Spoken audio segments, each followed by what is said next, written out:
5, 4, 3, 2, 1, 0. What's up, everybody? Welcome to the Well. We are live. Yeah. And this is May 27th, 2021, and we're so glad that you're with us. Listen, we are on a time crunch. We have such an amazing guest with us this evening. Yeah. And so we are not going to go through our normal spiel. You guys know what time it is. You're on live with us. So make sure you take the time to like this post, share this post with your friends and family, and comment to let us know that you're here. We are live on the Amplified Network. And unlike any other night, we're going to go live straight to our conversation for tonight, just so that we can have a great moment with our guest, and who is none other than the Madam State's Attorney, Aisha Braveboy, out of Prince George's County, Maryland. So, TJ. Jackie, why don't you bring this on in so we can have the conversation?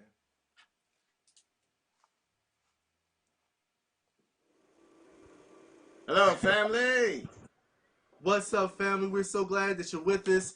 You guys know Brennen, who's always with us. That's our buddy. Pastor Tay, who's back on with us. How are you? Pastor Tay. And none other than the state's attorney of Prince George's County, Aisha Braveboy. So glad to have you with us this evening. Thank you. I'm excited to be here. Listen, Miss Braveboy, we know that your time is limited and you're such a busy person. You have so many things that you're working on. So one of the questions, we're going to start right off with our questions, if you don't mind. My first question for you this evening is, why state's attorney? What led you to be the state's attorney? What made you, why that choice? You know, it's interesting because when I was in law school, I had no idea that I would go into criminal law, and certainly not as a prosecutor. So it is, you know, I think it was just destined.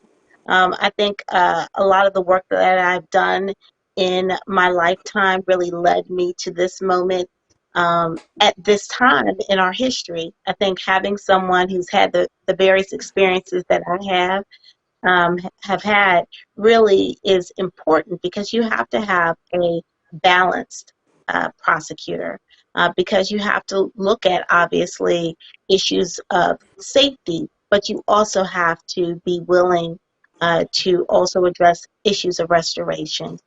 And I am someone who believes in redemption.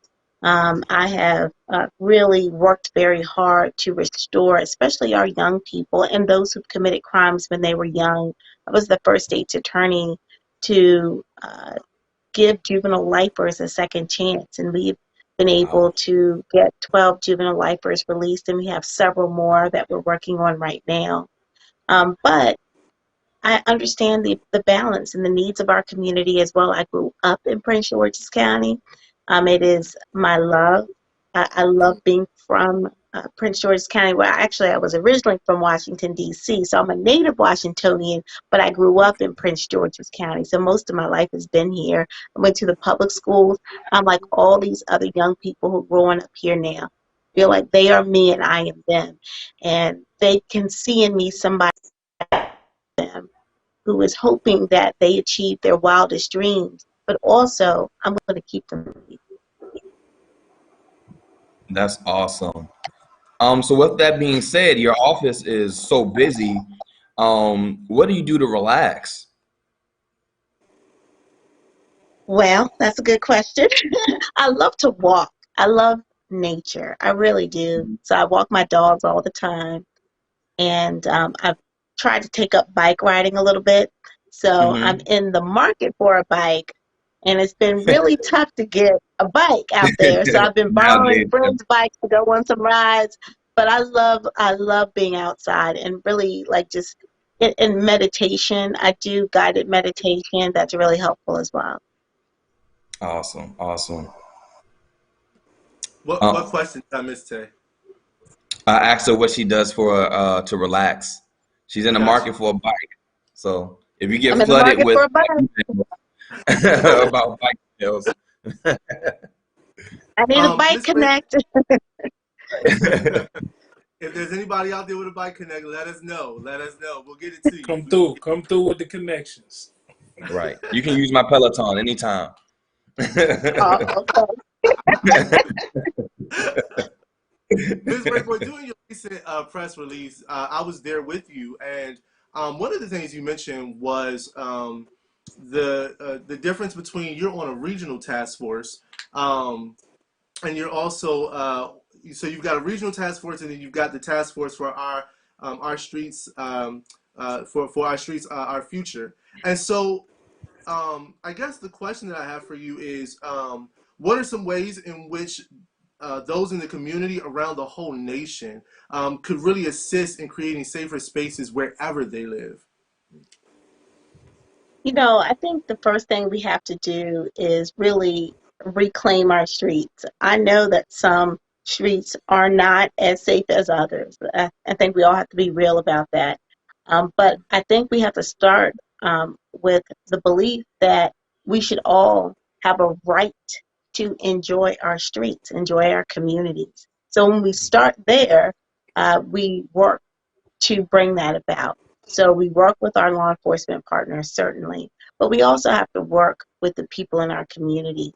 So one of the things I think is extremely important to do is to have more community activities, engage the community, have the community barbecues, have career fairs and job fairs in your community, have mental health professionals come and, be present in your communities because there are a lot of people who have needs and they can't access those needs unless uh, the resources are close to them. Not everybody has a car. Not everyone knows how to navigate the internet or figure out, what's out there in the community. So I think it's really important that the community begins to look at how do we bring resources to our communities and then identify like what are the problems, like where are we seeing issues. Is it that parents aren't able to supervise their kids properly, and that may be because both parents are working or it's a single parent and they're working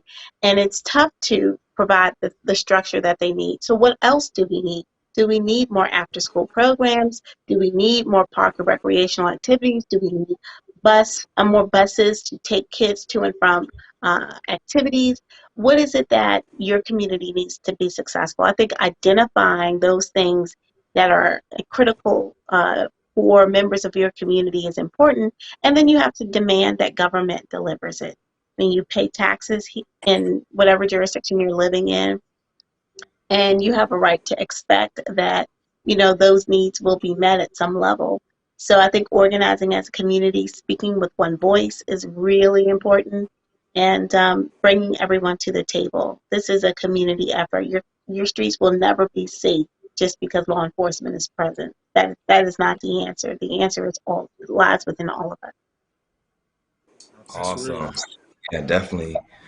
Speaking of community, the church historically has always played a part serving the community, especially when we're talking about the plight of peace and justice. In your personal opinion, what does a healthy relationship between the church and state look like when we're talking about bringing peace and justice to the community? Well, first of all, let me say my faith is everything to me.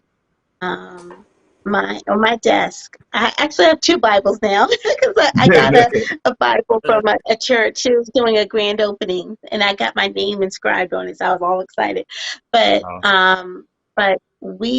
when I took the oath of office, I swore in a Bible that I was going to uphold the laws of my county and my state. And so I don't believe there's a true separation between my faith and what I do.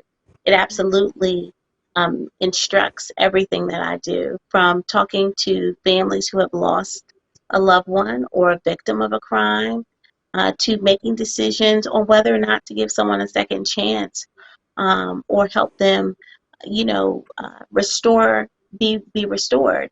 And because I do believe in redemption, as I mentioned, it helps me to take those bold steps to provide pathways out of prison for people who deserve a second chance. So that is all guided by faith because, looking at the history of the criminal justice system, the types of, you know, initiatives that I'm doing is not traditional for a state's attorney. And not all of my law enforcement partners, quite frankly, are happy about it. But I am guided again by a um, higher creator, and I am obedient to the purpose for which I am here. Love. Miss Braveboy, if you don't mind, we have 2 questions. You let us know when I know you have a hard stop, I believe. So Yeah, you have to. I told my next I had 5 more minutes, so I'm good to so let's go. Okay. Okay. Good. Good. Good. Good. Tay, I think you have another question. Yes. I believe if you could tell us a little bit more about the initiative you have, Our Streets, Our Future. Yeah, absolutely. Well, this is really a community-driven effort to reduce gun violence in our communities, but it is the community along with, government and the churches in our faith community, and also DJ Easy Street, WHUR. I have to give him a shout out.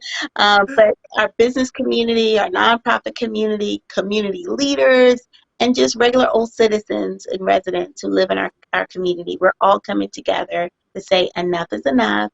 This is our streets, our future. And you can almost put any action word before it, whether it's protect our streets, protect our future, save our streets, save our future, love our streets, love our future. Really, this is about all of us coming together to figure out ways to reduce tragic deaths in our community and reduce the number of people who are incarcerated because they commit violent crimes in our community.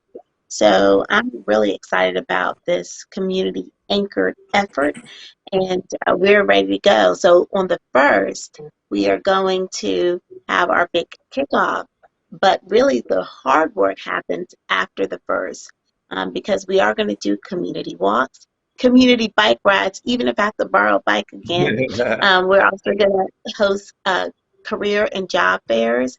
We're going to bring mental health and counseling to our communities all over the county. We are focusing specifically on some of our apartment communities because we recognize that oftentimes they go underserved, because I think a lot of times politicians think, oh, well, this is a transient community. They're not necessarily going to be here that long, but I don't believe that's true. And whether you're here for 10 years or 10 days. We want you to be safe, and we want you to be served by us properly. So I'm really excited about being able to get into these apartment communities to help, especially our young people and our seniors, some of whom are not going outside to enjoy their communities because they don't feel safe. And I don't think that's right. So we're going to go in and give them an opportunity to feel safe in their communities and live a quality life. So amazing. I know 3J has another question. I will say, I just want to share that it's been such an honor to um, volunteer work with your staff. Judy Danzo is amazing. Sean Wilson, amazing. And what I love about what I always say to people is that you can tell the value of an organization by its leader. And I just in working with them, it has been amazing to see their loyalty to make it happen, to believe so much of what they're doing. And so it's been a joy to work with your office on this project. And I just want you to know that I appreciate and value what you're doing. And I'll hand it over to you. Like, I don't even know how to even ask a question after hearing all. So I guess I can ask it like this. After the amazing job that you're going to do, what do you want people to remember out of all of this? Like, what do you want them to remember about you and the legacy that you're going to put in PG County? Before I answer that, I just wanted to say one more thing about what we're going to do after the 1st. Okay. Well, during the 1st, we're going to be recruiting. Our goal is to begin to recruit 1,000 mentors and volunteers in our community who will be those role models for our young people and who will provide that counseling and relationship building, especially with our families, because our families need a lot of help. So we are going to be recruiting those volunteers. We will be all over the county in the summer and in the fall and beyond. But those mentors, I'm telling you, it's so important that children get to see what they can be, because sometimes we take for granted, maybe because of who our parents were, or who we got to be around. Like, I always knew I was going to go to college. I always knew that I was going to have a career, but not every child grows up thinking that. And I think we have to recognize that and be there for every child in our community. So the 1,000 mentors and volunteers, I know that Pastor Ray is going to be an instrumental part of that. So we're really excited about that part. But the legacy I want to leave is really, I want to be known as someone who did the right thing despite what the challenges were. I am honestly and truthfully led by my faith. And sometimes I don't know how I'm going to achieve a certain goal, but I have faith that I can, with, of course, diligence and with the right people and with the help of everyone, whatever. But I recognize that I can be that catalyst for change. And I can't worry about what obstacles might be in my way or who's going to say what about what I'm trying to do. I just have to do it. And I think that at the end of the day, you'll see a difference. We've already seen it in the lives of so many young people who we have helped to get out of the criminal justice system. I've seen it in the lives of people who we were able to help get justice. In the most difficult and trying cases, we were able to get them justice. So that means a lot to me. So what I understand is that there is always a way. I may not know what that way looks like, right? Because someone else is working. I'm just a vessel. I'm just a vessel, right? And what I have to do is do what I am instructed to do. And I have to then have faith that everything is going to turn out the way it was destined to. And so that is what I hope to leave for this county. I hope that other people who come into my position or other positions lead our people with the same faith and the same sense of purpose, unafraid to do the work, the hard work that needs to be done for the people who we love and serve. Brennen has a last question for you as you're going to hop off. Ooh. I want to say that we just thank you so much again because just so you know, like the Wells format is so non-traditional, but we use our format. We've talked about hip hop in the church. We've talked about cursing in the church, and so we try to reach the community that oftentimes won't come to church. Through arts and through conversations like this. So I'm also looking forward. I know you have we're sort of growing this partnership with churches, and I'm really hoping to utilize that partnership to host a lot of like conversations like this within the community, so that they're talking about stuff that we don't always get in the traditional sense of church. So I love that your faith is guiding you. It is so key. It is so key, and that's something you don't always hear the politicians or people in the political world say. So I appreciate that. We've got a fun question for you before you hop off, and so Brennen, who's down in Nashville, is going to ask this fun question to you. Listen, man, I'm loving everything I've heard so far, but this question is going to decide whether or not we can be friends. So, what's your favorite, or who is your favorite Black Panther character? Ooh. See, y'all. See what y'all did. See. I love everybody. But can I just tell you who my favorite actor is? I can tell you. Or your favorite superhero. Well, he's not quite a superhero. Okay. But okay. I love Morris Chestnut. He's my superhero. All right.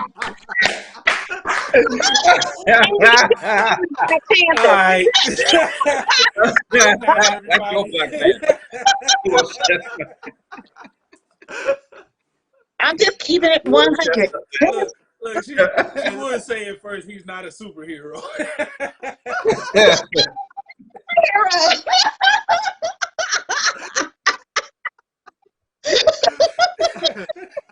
All right, we'll let you get away with that. We'll let you get away with that. Listen, What I love, we had our bishop on a few months ago, and what I love about this program is it does allow people to be themselves. You know, we always want you to be real and feel like you're real and you're embraced by who we are and just authentic to who you are. So listen, thank you so much for sharing the time. We will continue to push the Our Lives, Our Matter campaign. You know, I'll be there with you. 3J and Tehran, actually, I meant to mention, works also with the Blazing Radio. So We'll be there. they have pledged to make sure that they're in the house too. So, Madam State's Attorney, we are pushing for this event and for the movement that you are really trying to initiate in the county. Thank you. This is a movement, not just a moment, a movement. You got that right, Pastor Ray. So thank you all so much for having me. I hope to be invited back again sometime. But this is great to meet all of you. All right. She can come Thank back. you. She can come back. I come back.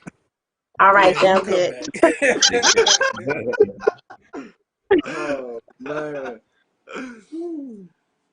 For the folks that are still watching, we're gonna take a moment, and I want to play this video clip from the Our Strengths, Our Future campaign. So stay on, and we're gonna engage with you who are watching in just a few moments. Braveboy, State's Attorney for Prince George's County. I see you. I was once you. Let's protect your future together. It is devastating to go to anyone's funeral who died because of violence. But when you go to a 13-year-old's funeral, there's nothing sadder than that. Our children deserve to grow up, to achieve their dreams, to be the brilliant, bright lights that we all know that they can be. Those lights get snuffed out by gun violence, and it's just not right. It's not fair to anyone in our community. When mothers are crying, fathers are crying, grandparents are crying, for what? These crimes are senseless. They're senseless, and it has to come to an end, and I'm committed to ensuring that they come to an end. Join me on Tuesday, June 1st, as we kick off Gun Violence Awareness Month with a gun prevention call to action rally named Our Streets, Our Future. We need all of our community members to come out so that we can address this issue together.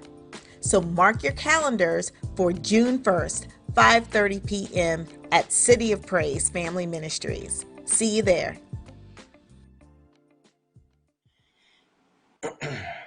Man, that was pretty dope. What do you guys think, man? Yeah, that was awesome. That's next Tuesday, right? Yeah, next Tuesday. Yeah, I'm with it. Next Tuesday, we there. Yeah. In there. So again, I put a link in the chat, everybody who's watching with us. All the folks who are on. Miss Nikki, I see you. Reverend Love, I see you. Miss Brittany Jackson, I see you. And I see that Dr. Anna Stewart McCall is on. All the folks who have been on, we're just so grateful to have you on. And I'm sure that Miss Braveboy read your comments and whatnot. I know, Miss Nikki, we would love to have you up here with us. It would be so dope to have you. I just want to give another shout out to our state's attorney, PG County State's Attorney, Aisha Braveboy. Listen, her energy felt so cool, you know, and I love it when, you know, it was great. It was real great. She wasn't nervous. Nah. It was real.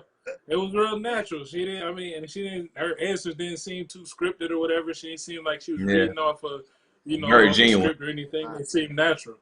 So I love it. Yeah. Very genuine. Yeah, brother Sean Michael Wilson, who's over. He's a part of the crew over at the state's attorney's office. He said, "That's my state's attorney." Yeah. She really is cool. Listen, I want to keep the conversation going. Yeah, I with was you about guys. to say, bro, how do we keep that conversation going? Because I felt like she gave the sermon and benediction and said, "All right, let's go home." Yeah, I know, right? But I want to. Yeah, we could have took off her. Right. Well, listen. If you're watching and you enjoy this type of programming, I need you to go ahead and pray about partnering with us by investing in who we are. You can easily do that by texting any dollar amount to the numbers 84321. I hope I said the numbers right. That plug. Like, they gonna send the money to somebody else. Good Jesus. Yeah. Get blessed today.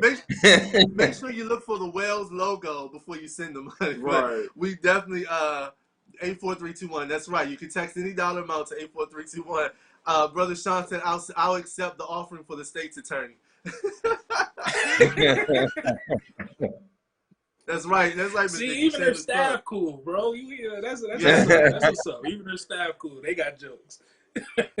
And again, a shout out to Miss Judith Danzo, who's over there with her staff as well. Look, bro, I want to ask you guys this question.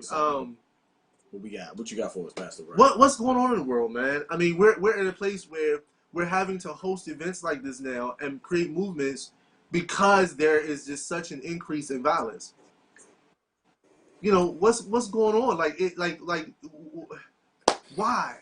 Why is there so much going on, and why is there so much violence? What, your thoughts? I know we don't have all the answers, but why? I think it's because people are bored from the pain, like being trapped for so long. You gotta think of it like an animal, being trapped for so long, for a year, that we had to literally sit through this pandemic, go nowhere, everything's been closed. Now that the cages are being open, everybody's just wilding right now. It's like we lost a sense of who we were, who we are, and what we're supposed to do. Is like this pandemic just like caged us, and now it's like, all right, we're free. Let's just run wild and just go crazy. Let's make up for lost times and what we didn't do. Like it's I blame the pandemic. I blame the pandemic. I mean, I would say that there's just a disconnect between people, right? Like, how often do we turn on the TV and we see something joyous or something good, especially when we're talking about media, mayhem sells, and what we see on TV is mayhem. What we see is disagreements. And to your point, 3J, the pandemic didn't help. You would think the pandemic would bring us closer together, but even with that pandemic, we had so much pain and strife that it really didn't. It just gave us a break. So now that is, I won't say it's over. We're still dealing with COVID, but now that I guess some of the fears are gone from the pandemic, now it just seems like mayhem is ruling the day. Yeah. You know what, man? I think right now what's being highlighted is the mental health issues we ignored for a long time. Right. Right. And I think, and I look at that from a standpoint of the violence within the Black community and within urban areas, and also the myriad of mass shootings we've had lately. I think that there's correlation there, and I think it comes down to mental health. Like I don't think we've been taught and understand really how to process certain things. And I'm saying that as a person who, isn't perfect all the time and absolutely has moments where, I go left sometimes with my processes and things like that and get angry. And so, I haven't taken it to the point of violence in any moment, but, I'm saying that in the sense of like, I'm guilty of this too. And I think that as we all work on, our mental health and work on the mental health of our communities, man, just, it's a real big adjustment going back to, life, going back to how things were before, because we've kind of gotten comfortable in a sense, or gotten a routine in pandemic restrictions and COVID-19 restrictions. Like I'm used to not being around people. It's going to be an adjustment to be around people again. Right. And going to the store sometimes is a stressor. I had a dude grab me at the store, and I almost pushed him like through the one of the, like I literally almost pushed him through one of the shelves in the aisle, because I was like, yo, don't touch me. Like it was, but like it was like an instant reaction. It wasn't, me thinking like, oh, I'm about to go and rob, I'm gonna push somebody in the store. It was just like an anxious reaction to somebody touching me when, like, it's a whole pandemic out here, bro. Like that was my thought. Like, why is somebody grabbing me? And so that's right. But so it's like I understand it from a standpoint of like we just haven't processed things. I mean, we haven't processed the year 2020 healthily yet. We can't. was too much to happen. So I think Yeah. a good portion of what's going on is a result of like just a lack of mental health awareness, and all of us taking care of our own mental health, for years. Yeah, I think there is a lack there, man. Miss Nikki says, I personally have been seeing people just have truly lost their minds as a part of this past year. Every thought that comes to mind, no filter, they just do it.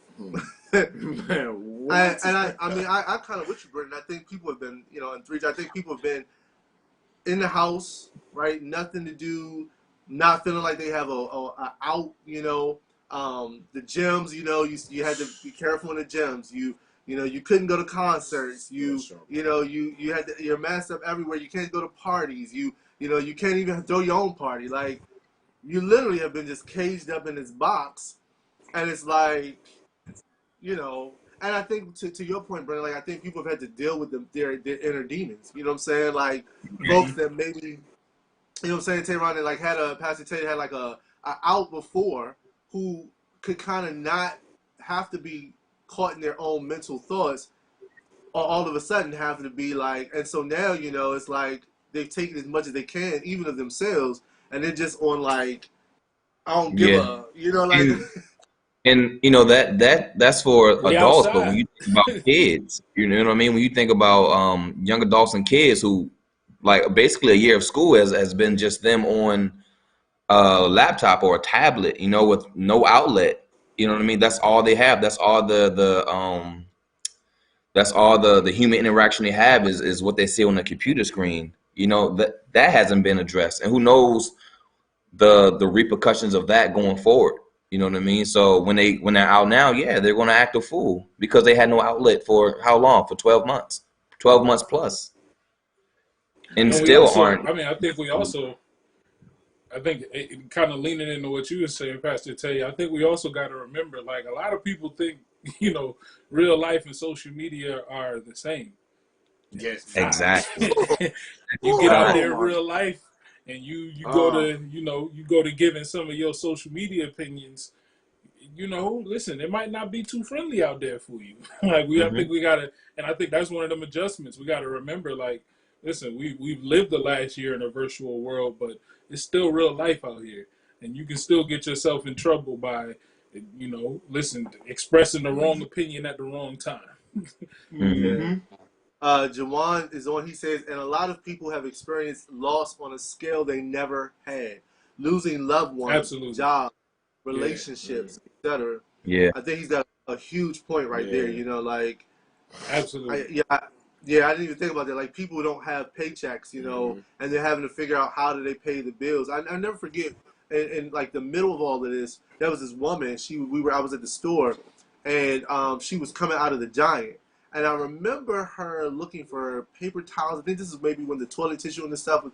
And I remember her coming out, and she was like, look, I got my daughter. She's like, I ain't trying to like go hard, but ain't too many people that going to stand by and just let my children let my child not eat. So I don't know what's going on, but I know that I'm to the point that I'm ready to snatch something out of somebody's hand because they keep buying so much and they're not saving nothing for nobody else. But she was ready to go like ham because she just felt like people were doing too much. And so you have even this aggression that kind of pops up because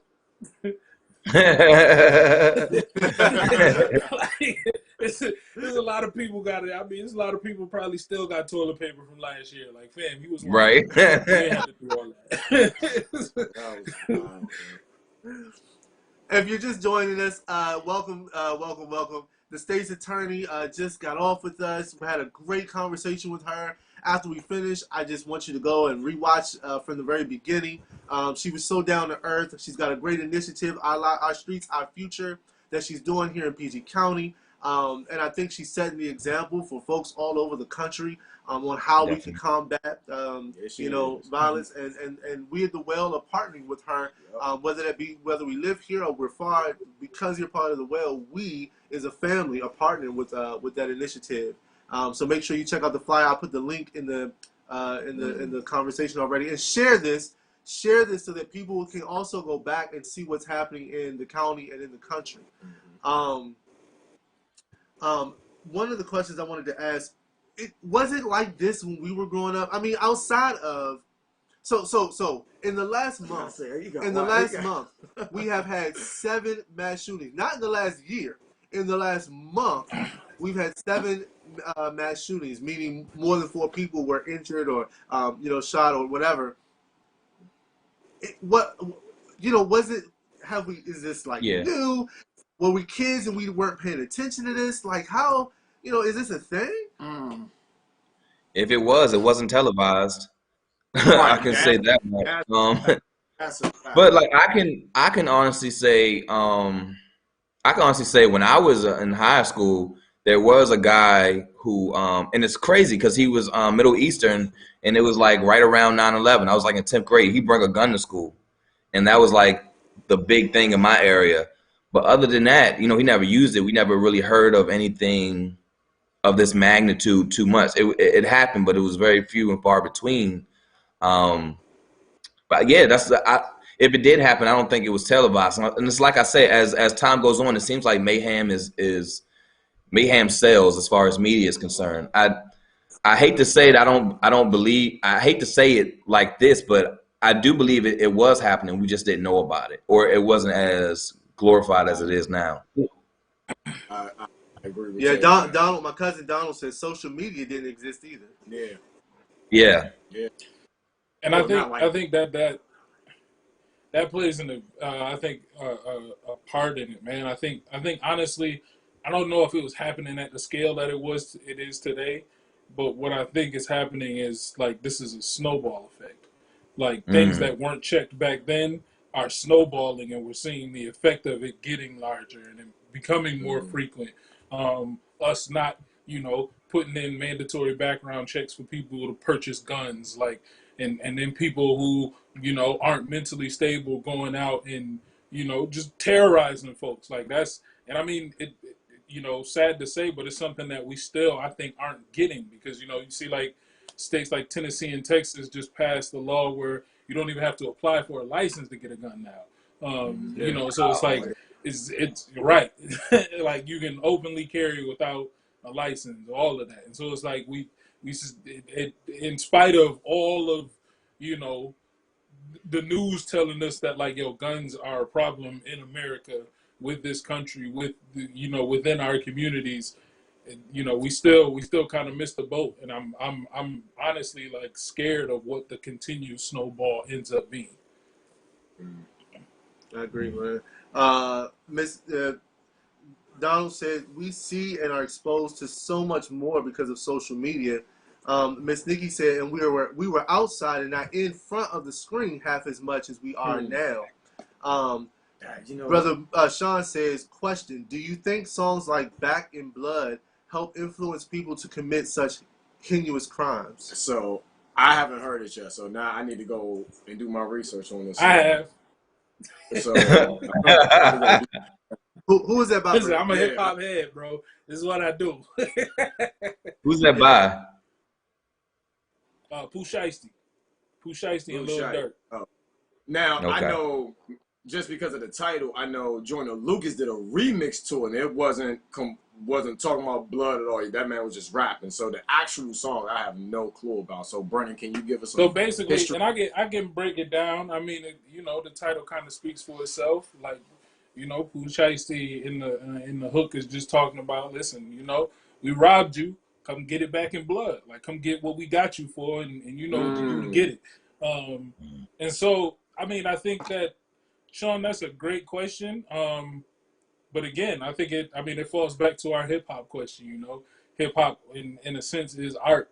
And so, should any piece of art then be looked at in that manner? Should a piece of art that shows like a samurai with a sword, should it be looked at as like they take, or anybody who looks at that will then go and start slicing people up in the sushi rolls? Like I don't know if that's a fair comparison, but I do think that I mean, everything plays a role in our life. I'm not gonna sit here and say that, listen, when you listen to the song, you don't think you a thug and you start throwing up gang signs and stuff like that. You might do that. It got that feel to it. But I also think that we have to look beyond the song and look at like the people listening to it. What have they been taught when they're listening to music?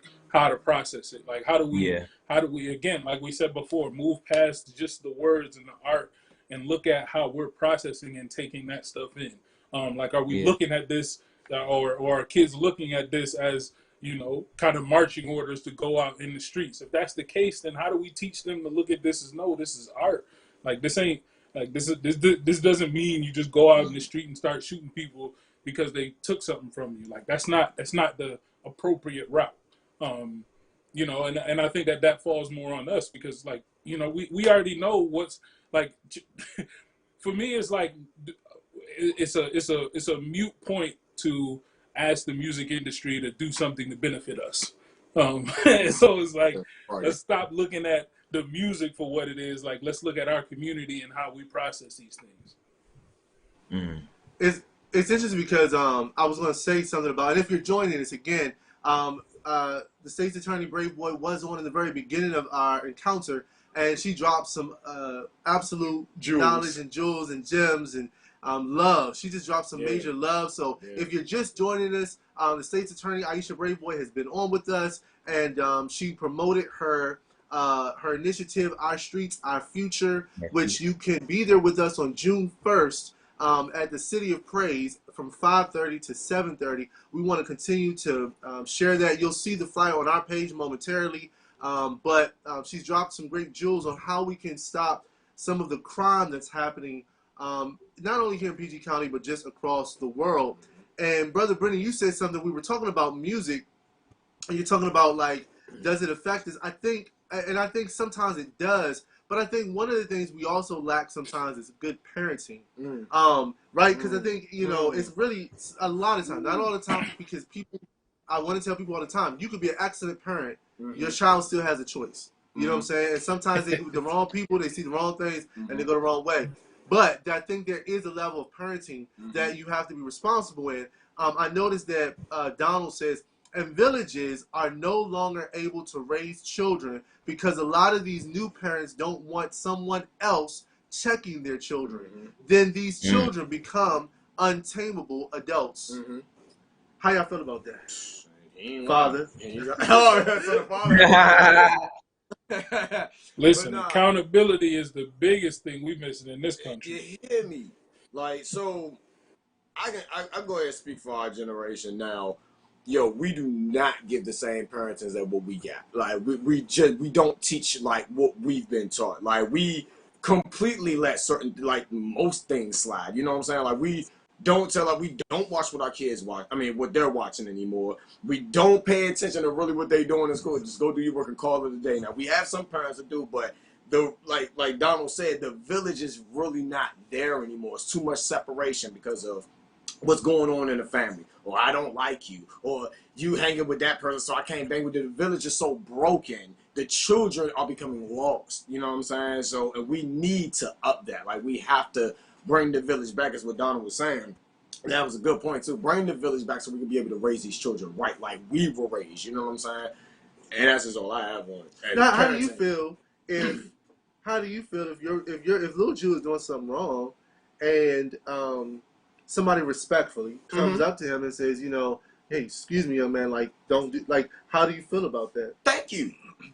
Absolutely. Like, no, but seriously, as a parent, I'm not about to sit here and knock somebody for correcting my child, right? If that was the point, why am I putting my kid in school?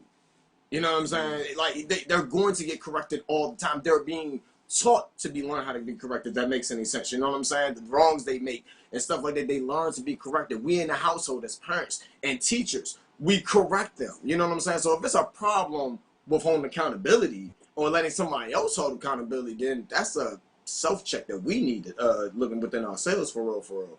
And that's just my thought on that. But no, I'll be happy if somebody was to correct my child and say, hey, you did something wrong. Thank you, brother, for telling them that, because he ain't listening to me. He ain't listening to his mother. So thank you. Now he probably... Or I didn't even acknowledge. I didn't even see it, right? Right, like, exactly. I didn't even know he was doing something. Right, exactly. Yeah. You know what I'm saying? So, all depends. I'm be happy for it, though. Shoot.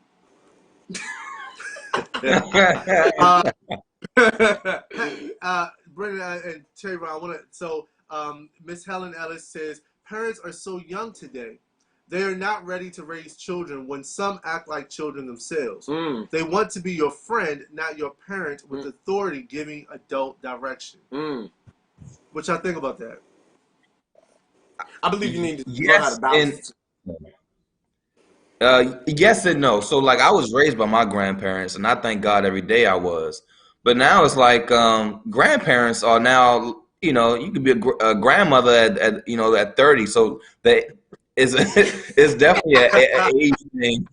But I mean, to be honest, it is true to a certain extent. But it's also just the moral compass has kind of changed. The way I was raised, even people who were raised in my same generation just it is so different. The things and morals that I was taught, people don't always have that same thing, and you kind of pass it on from generation to generation, and somewhere it's lost. So I can't blame this generation. I really think it was our generation who kind of started that whole, at least to my vision, started that whole stay with grandma, I'm going to go out thing.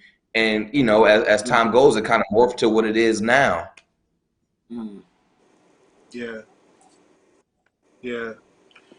Yeah, Miss man. I Nikki. think that's real, and there's actually, I mean, like my family history is that, you feel me? Like my grandmother, I think she was a teenage mother her first time. My mother was pretty much a teenage mother and things like that. And so it's like, like you I don't think it's a situation of this generation. I think that this is absolutely kind of a snowball effect type thing. Yeah. Things that were in our community and things that we didn't handle, back in the day, way back when, when the Funkadelics was the thing, some things in grandma and grandpa day and great grandma and great grandpa day, like things that should have been handled back then, that probably were swept under the rug. I think a lot of those things are coming up now, and we're seeing a snowball effect. So we're seeing like just a magnification of what was going on.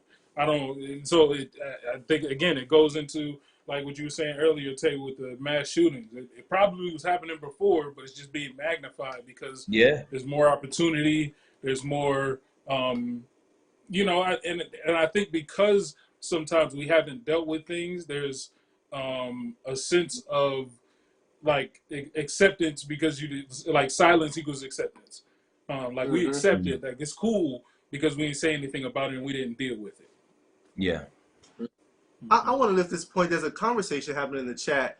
Donald earlier said, I heard Gucci rapping in a song with Pooh Shiesty bragging on having shooters that are 14, 15, and 12 years old. And these kids, they pay attention to it. I want to follow that with Sean, who mentioned something that I know that the state's attorney who was on earlier is working on in this moment. But he says, to Donald's point, the 13-year-old who was killed recently was murdered by a 12-year-old. And that happened right up the street in front of the Dave and Buster's. Dave and Buster's, thank you. Oh, wow. And so having to figure out how do you prosecute a 12-year-old, who shot a 13-year-old or vice versa. Like, yeah, I mean, wow, that blows your mind. It does. Like, I don't even know how to comment now. Like, wow. Yeah. And see, but my thing is like as we think about that, I mean, there was a time when it was like shocking for an 18-year-old to have shot another 18-year-old. It was shocking. There was a time when it was shocking for a 21-year-old to have shot and killed, or something like that with another 21. Like, what was our response at each one of those junctions? And clearly, our response wasn't enough to deter that behavior. And so it's like, I think it falls back on us, all of us. We have to do more. We have to, create more and provide more outlets for our youth, our kids, our young adults to find healthier ways of expressing the emotions. Because I think a lot of it is just what it is. It's not knowing how to handle the emotions, and you taught a way Yeah. that is finite and that will get you what you feel like you need at the moment. You need that validation. You need the respect. You need the power, the authority in that moment to say, like, no, this is what I said it was, and now it is Yeah. because I handled it. Like, you're looking for that. Yeah. And I think if we can find other ways of channeling that energy for, youth and young adults, I mean, I think it'll start to curb some of this stuff. I don't necessarily, I know a few people, and I've heard that sometimes people like, consider or say things like lost generations, but I don't believe in that. And my faith doesn't allow me to believe in that. I feel like, we can make change. We just have to be really intentional about it and change our thinking about, this generation. Like, and like, stop looking at it like it's this generation's fault. Like, they didn't just wake Right. up and start doing this stuff. They learned it from somewhere. Like, so part of that is what they, like, they didn't, no 12-year-old just hops out, on the day and knows how to shoot a gun and knows when to use it and how to use it to get the respect that they're looking for. They learned this from somewhere. So I'm gonna ask all you guys a question in a second. I do want to lift up Tasha's point. Tasha Fowler, she says, "Thank you for sharing. I'm happy that this event, I think she's talking about the June 1st event, is going to happen. A lot of people are dying for no reason because people want to get revenge on each other, which is very true. A lot of the crimes that are happening here in PG County are based on people getting revenge over turf wars and things like that. And then it sucks for others who get caught up in the line of fire. I believe this event is going to be great, and I want to push Tasha. You're right, and it's more than just an event. What I think I love about Miss Braveboy, and she said this, is that it's a movement, right? It starts with one event that continues into a movement. But my question for all of y'all is this, man. And if you're watching, please take a moment and share this on your pages. Share this to other folks. This is a dynamic conversation. And again, the state's attorney, Aisha Braveboy, who was on earlier, we want to give a shout out to her and her crew and her team. But my question is, then what does the church do? Is the church the total solution? Or is the church a part of the solution? Or has the church lost its impact so it's not a part of anything? What does the church do? And all I'm asking is this because all of us are part of, we are the church. So are we talking about the whole church, the building, the organization? We just talk about that church in general. How are we going in this conversation? All right, so let's for this sake of the conversation, Brother Hollingsworth, Aaron Hollingsworth, good to have you on. But I think I want to mention Carolyn Sams, Tony Love, the folks that I've seen come in, Sherry Williams, all those folks that are in. I think, what does the institutional church do? What does the institutional church do to help prevent violence? Is it something it can do to help prevent this violence that's happening? Hey, Pastor Tay, spark us off real quick. See, I just so didn't want to go first because I could go. I got you. I have. I got. No, I'm gonna say it, but it's not. It might not be a popular opinion. So here's where I come with that. People say, "Oh, this is wrong with the community. We as a church. This is wrong with the community. We as a church." But you don't go to church. Like, you know what I'm saying? How can you say the church needs to fix this and you're not a part of the church? You know what I mean? You have to be the solution to the problem. If you never step foot in the church, how can you be mad at the church for not doing nothing? You need to be part of the church. Is nothing without you. You dig what I'm saying? So if you're a community leader and you're bashing the church, be a part of the church. Be a part of the solution. Don't come running to the church and say you're not doing this, this, and that. Well, be a part of the church and do this, this, and that. And that angers me so much because everyone say, well, the church ain't doing this. That's why I don't go to church. They're not doing it because you're not there to spark the idea. The church we need people. We need parishioners. We need deacons. We need mentors. We need people to spark those new ideas to serve the community. We can't serve the community with just pulpits. We can't serve the community with an empty building with a church on top. So when people say that, it drives me insane because guess what? You are the church, but you're not coming. So we can't do those things. You want to do a food drive? Donate some burgers. Donate this. Donate that. Come and feed the homeless. Come help us do these things. You want us to mentor young adults? Come to service. We can set that up. But if you're not coming, don't be mad when it's not done because you are the church. The church is just a building without people in it. So that's me. I'm sorry. Drops Mike. Right. So do we move Power. on from that? We go Look, on. look, I just wanna make sure I was gonna say something. But I'm good. I just want to. I'm gonna add on to Tay though, but go ahead. Go Real ahead, quick, Helen Ellis says, "Amen, amen." Speaking pastor, I'm just Dr. saying. Mills, Look, Dr. the Mills church says, "Amen." is people led. If people aren't coming into the church, what can we do? What can we do? I can speak the best sermon in the world, but if no one wants to hear me, if no one wants to take those actions, wants to take those steps to better the community, what can the church do? What can an empty building do? Mm-hmm. That's it. Absolutely. And to follow on with what Pastor Tay was saying, man, you preached that, dog. I don't even feel like I should go after you for No. that. But to continue on your thought, man, as a young adult, and I'm talking within my age range on down, we have to stop relying on the older ones that's going to get done. We have to step up. Like he said, we as the young ones, the new generation, have to step up. As well as we got to be able to teach the kids, yo, this is the way of coming up. We got to train them up because the older ones can't do it. They did us. Their job was us. Our job is the new ones, and the new ones, and so forth and so on. You know what I'm saying? Yeah. So literally saying we, and it's usually our generation, and there's no shade to this, say it's our generation the ones that saying, well, we don't go to church no more. All that we have, the millenniums on down, have to step up. Like, we have to. You know what I'm saying? If we don't step up, yes, the church is going to die. There's no shade to it. Because we're leaving it up to the older ones to keep it running. We can't do that.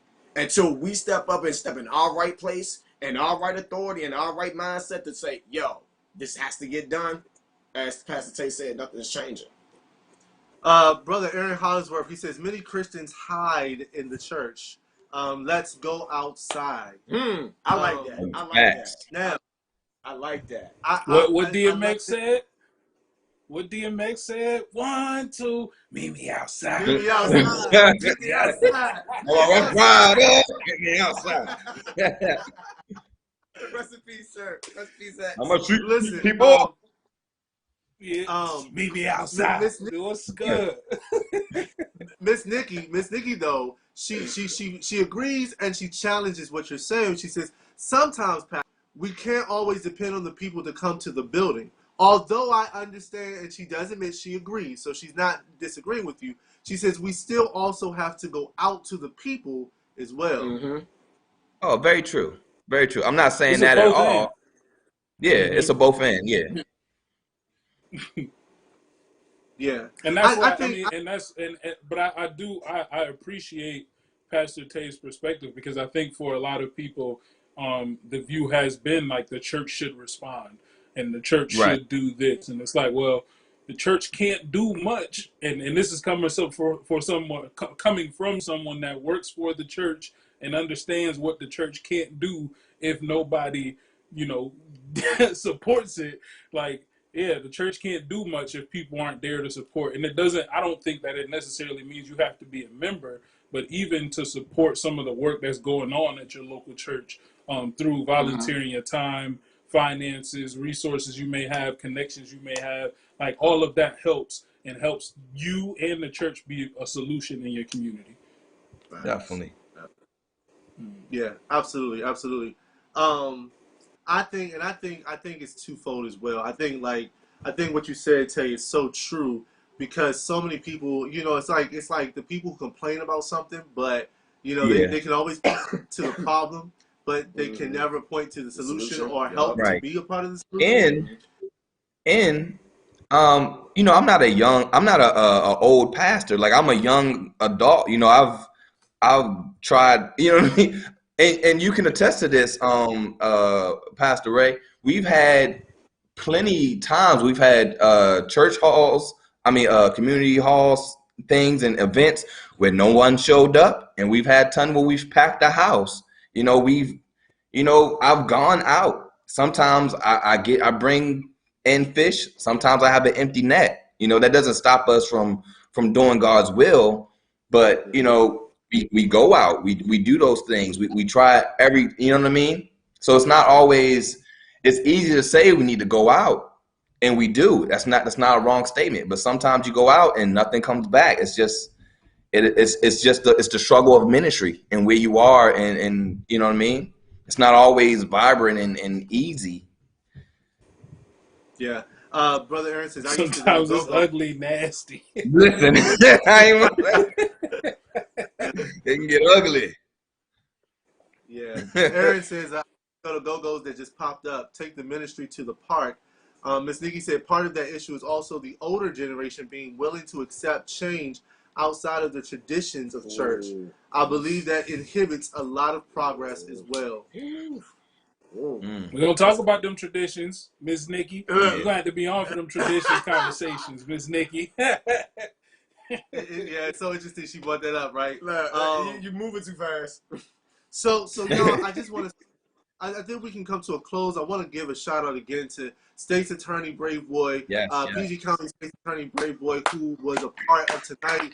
Just amazing. Again, if you did not get a chance to watch her, go back and rewatch this from the beginning. She's just one of those people that's in politics that you feel her heart.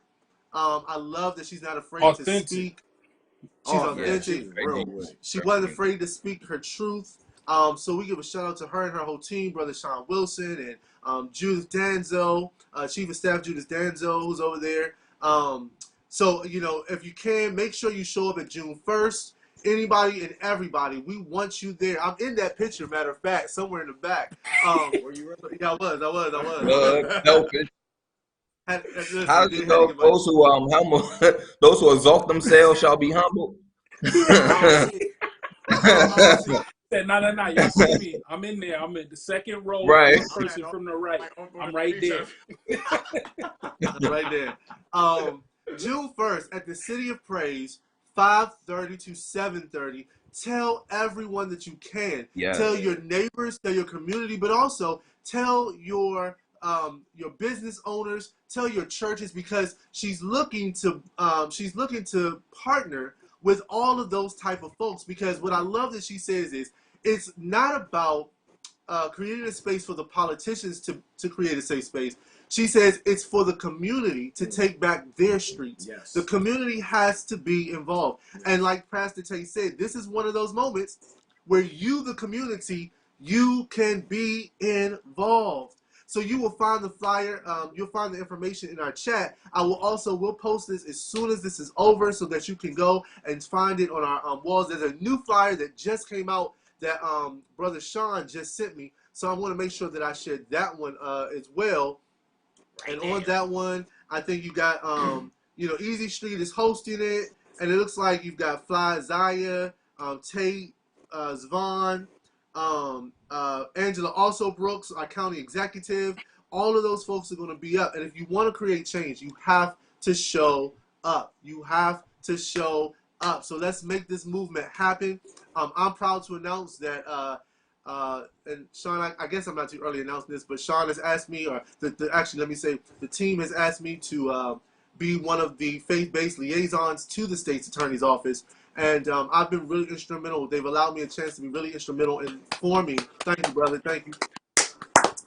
They've allowed me the opportunity to help shape this from the beginning. And so the well has a partnership with the state's attorney's office, and we will be forefront. If that's us talking about it, if that's us showing up to things, we will be there. Pastor Tay is a part of the well. He's also a part of Ablazing Radio, who is also going to show up with Church Mind and Matter.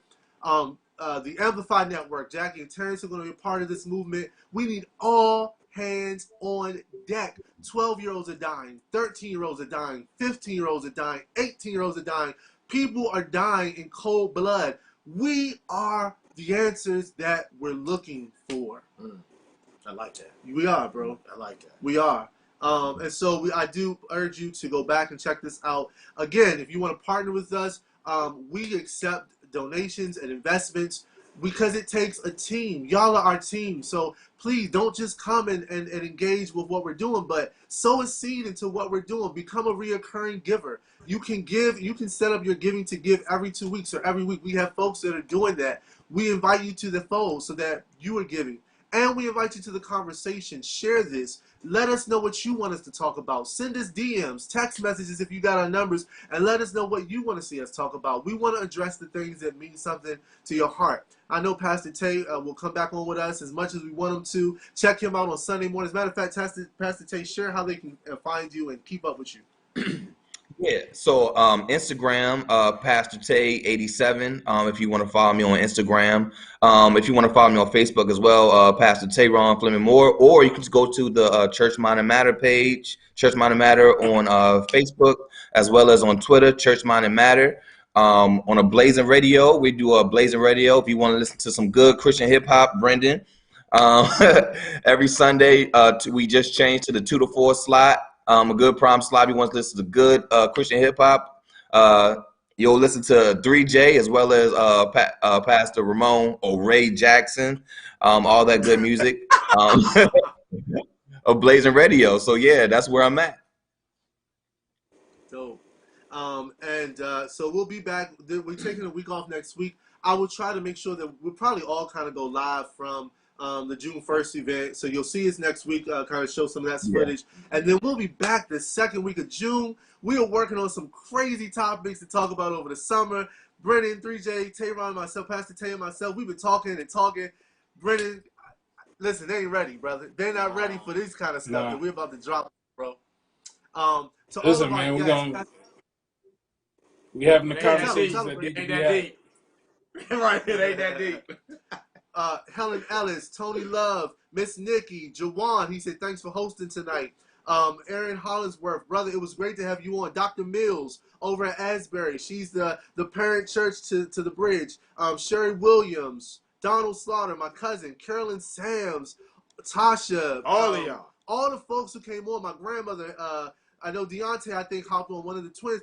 Everybody who hopped on, we appreciate you. Make sure you like us and that you follow us so that you can get in on the action. We love to hear more from you. We love your participation, and we can even link up. Let's talk about doing brunch or something now that everything's opening back up. We can even do a virtual brunch. Let's talk about it. They ain't ready for that yet. They ain't ready. They ain't ready for the meetup yet. The real meetup. They ain't ready for that yet. You can follow us at Encounter the Well on Instagram and on Facebook. Encounter the Well, both of our social media platforms. You can follow us at www.encounterthewell.org. And you can follow Amplify Network. We urge you to follow Amplify Network because they're bringing you material all throughout the week, almost every 7 days a week. Shout out to Amplify. Shout out. We love you guys. Again, go check out the beginning of this. If you missed State's Attorney Braveboy, look at the Amplify team. Make sure if you missed State's Attorney Braveboy, you go back, check it out from the beginning of this. Church Mind and Matter. Make sure you check it out on Sundays, 2 o'clock, no longer 12, 2 o'clock to 4 o'clock. We love you, and there's nothing you can do about that. Check out The Bridge on Sundays. Check out The Bridge on Sundays at 5 p.m. I believe Amplify is going to work with us to help us push that. I'll be preaching at Asbury, the Asbury United Methodist Church in Northwest at 10 o'clock a.m. They're streaming on their YouTube and on their Facebook, so check that out this Sunday. And check out the single. For Your Love. Ray Jackson, 3J. One of the hottest songs out here right now. Go check it out on every single platform. It is streaming everywhere. On a Blazing Radio. On a Blazing Radio. When the remix dropping. We'll see you soon.